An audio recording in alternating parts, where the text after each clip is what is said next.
ना इधर ना उधर, सीधे मुद्दे पर नजर। और क्या है आज की खबर, आप देखना शुरू कर चुके हैं न्यूज़ 18 पुनीत के साथ। एक ऐसा हथियार इजराइल के हाथ लगा है जिससे वो बड़ी तबाही ला सकता है। जी हां, सैकड़ों और हजारों नहीं बल्कि लाखों लोगों की जान जा सकती है।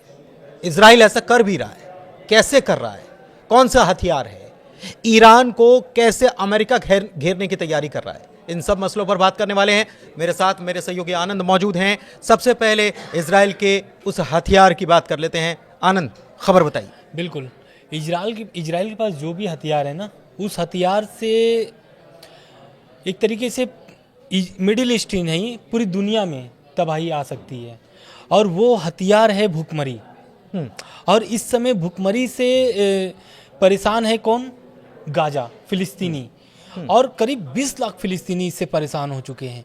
दरअसल हुआ क्या है कि इजराइल ने नाकेबंदी कर दी है अपने बॉर्डर पर। और इजराइल के बॉर्डर से ही संबंधित जाते हैं सहयोग जाते हैं यूएन से जो भी सहयोग आते हैं वो गाजा जाता है इजराइल के माध्यम से। अब उसने क्या किया है, पिछले 4 हफ्ते से नाकेबंदी लगा करके रखी है। अब यूएन का इस पे बयान आता है और यूएन कहता है कि मुश्किल से 1 हफ्ते भी अब नहीं बचे हैं आटे गाजा के पास। तो इससे क्या हो गया है कि वहाँ पर जो परिस्थितियाँ हो गई हैं, जो फिलिस्तीनी हैं वो भूखे मर रहे हैं, भूखे मरने की नौबत आ गई है। तो इसको लेकर के और इस पर क्या है कि इजराइल एकदम मानने के लिए तैयार नहीं है, नाकेबंदी खोलने की तैयारी मूड में एकदम नहीं दिख रहा है। और जैसे जैसे समय नज़दीक आ रहा है, ये मुश्किल से जो यूएन के बयान को अगर मैं कोट करूं तो यूएन का बयान है कि 1 हफ्ते भी आटा नहीं बचा है, आटा खत्म हो गया है गाजा के पास। मतलब कुल मिलाकर के भूखी मरने की नौबत आ गई है गाजा को। बिल्कुल, गाजा को भूखे मरने की नौबत आ गई। 1 महीने पहले, आप कह रहे हैं 4 हफ्ते, लेकिन हम देख रहे हैं कि 18 मार्च को इजराइल की तरफ से अटैक किया गया था, युद्ध विराम का उल्लंघन किया गया था। और उसके पहले से ही ये नाकेबंदी चल रही है। और नाकेबंदी अगर की गई है तो क्यों की गई?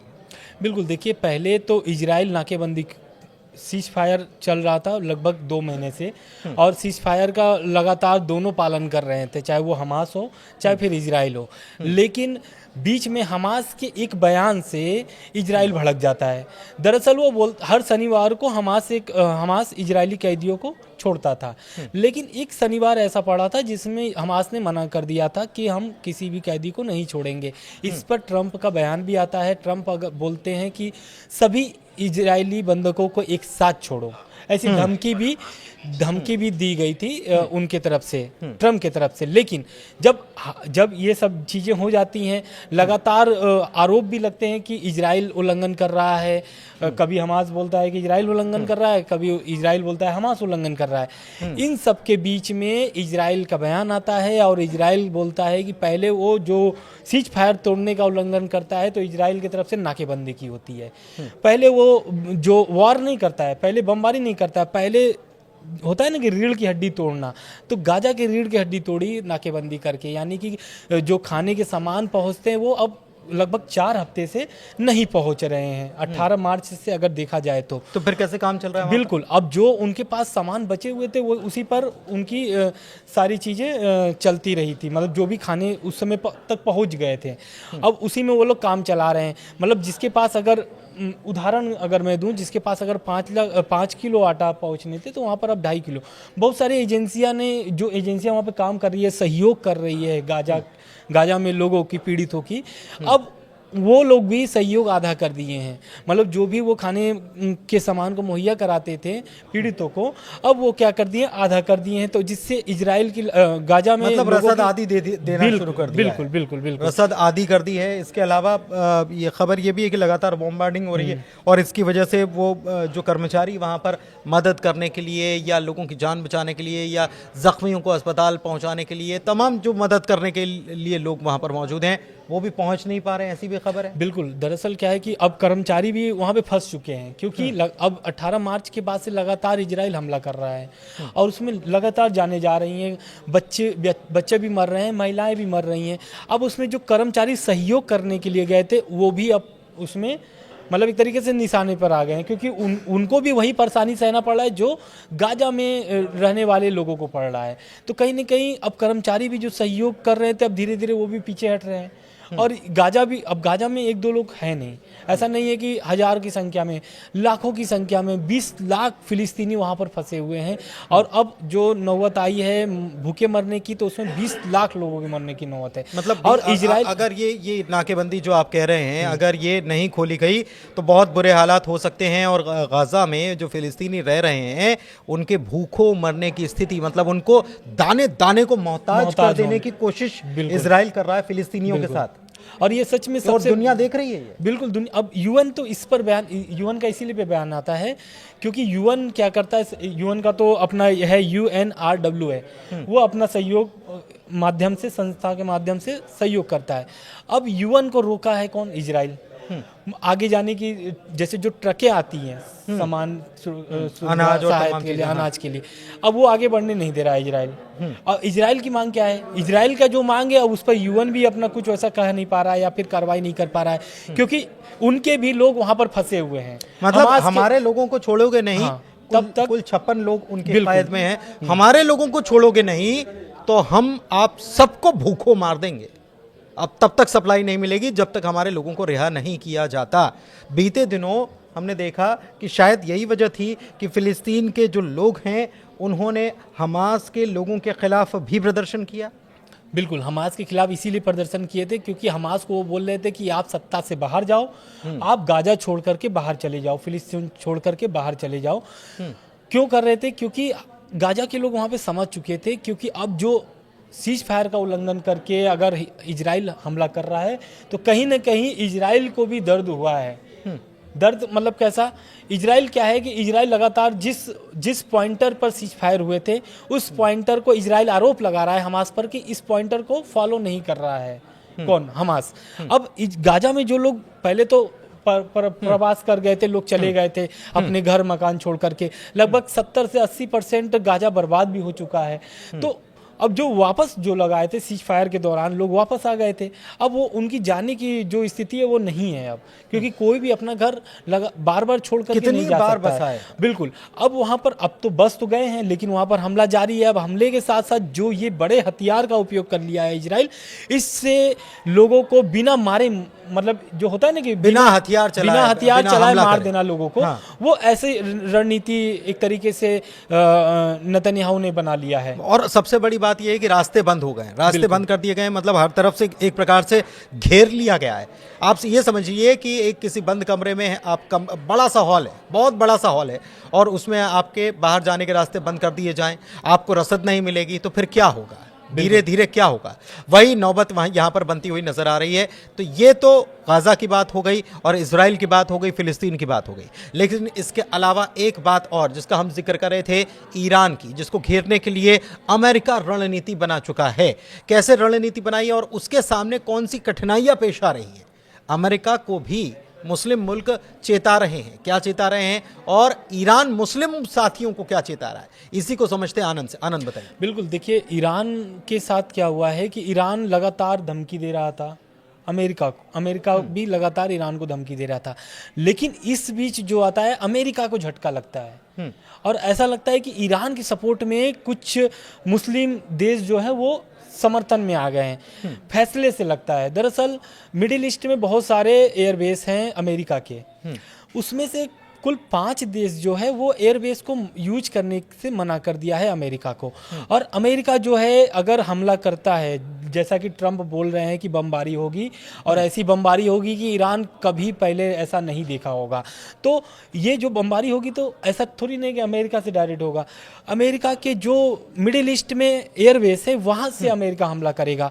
तो ईरान भी वैसे ही प्लान बना करके रखा है कि अगर हमला करता है अमेरिका तो पहले मिडिल ईस्ट में जितने भी अमेरिका के एयरबेस है उसको तबाह किया जाएगा अगर वहां से हमला होता है। बिल्कुल, और अगर हमला होगा तो अब जैसे उसमें आ जाएंगे, कतर आ जाएगा, कुवैत आ जाएगा, सऊदी अरब आ जाएगा, UAE आ जाएगा, ओमान आ जाएगा, इराक आ जाएगा। इन सभी देशों में जो है कि अगर जाहिर सी बात है अब इन देशों से हमला होगा अमेरिका का, तो जाहिर सी बात है इस पर ही हमला करेगा ईरान, तो कहीं ना कहीं इसमें मुस्लिम देश आपस में लड़ जाएंगे। और अमेरिका के तो उसमें वहाँ पे तो कुछ ही सैनिक तैनात रहेंगे, ऐसा तो है नहीं कि अमेरिका पूरा वहाँ पर अपने पूरी सैनिक तैनात करके रखा है। अमेरिका को कुछ नुकसान होगा, लेकिन जिस पर हमला होगा वो पूरी तरीके से प्रभावित हो जाएगा। दूसरी बात, इस हमले में वो अब आप सबको पता है कि मिडिल ईस्ट में यूएई के पास कितना तेल भंडार है, सऊदी अरब के पास कितना तेल भंडार है, कतर के पास कितना है, इराक के पास कितना है, सबके पास तेल भंडार है। अगर हमला होगा तो जाहिर सी बात है ईरान तेल भंडार को भी निशाना बनाएगा। इस कारण से ये कुल 5 जो देश थे अमेरिका को मना कर देते हैं साहब कि भाई साहब अगर आप हमला करते हैं ईरान पर तो मैं इसमें सम्मिलित नहीं होना चाहता मतलब हूं, मेरी और जगह का इस्तेमाल मत करना। मेरे जगह का इस्तेमाल मत करिए। दूसरा कि अगर आप मेरे जगह का इस्तेमाल करेंगे तो कहीं ना कहीं मैं पूरी तरह से प्रभावित हो एक जाऊंगा। चीज और है, ये हमला करना और वॉर, इसमें फर्क होता है, देखिए आना। बिल्कुल ठीक है। और अमेरिका ने कहा है कि हम इतने बम बरसाएंगे, बम बरसाएंगे, तो बिल्कुल। यानी कि वैसे भी अमेरिका इतनी दूर से ये युद्ध जो है वहाँ लड़ा तो वहाँ नहीं जाएगा, अमेरिका और ईरान के बीच में डायरेक्ट तो लड़ा नहीं जाएगा, इसमें बीच में बहुत सारी जमीन है, हाँ। है ना। तो ये वहाँ लड़ा जाएगा। इसके अलावा भी कुछ स्ट्रेटेजी के तौर पर कुछ जंगी बेड़े जहाज जो है वो तैयार कर दिए हैं क्या?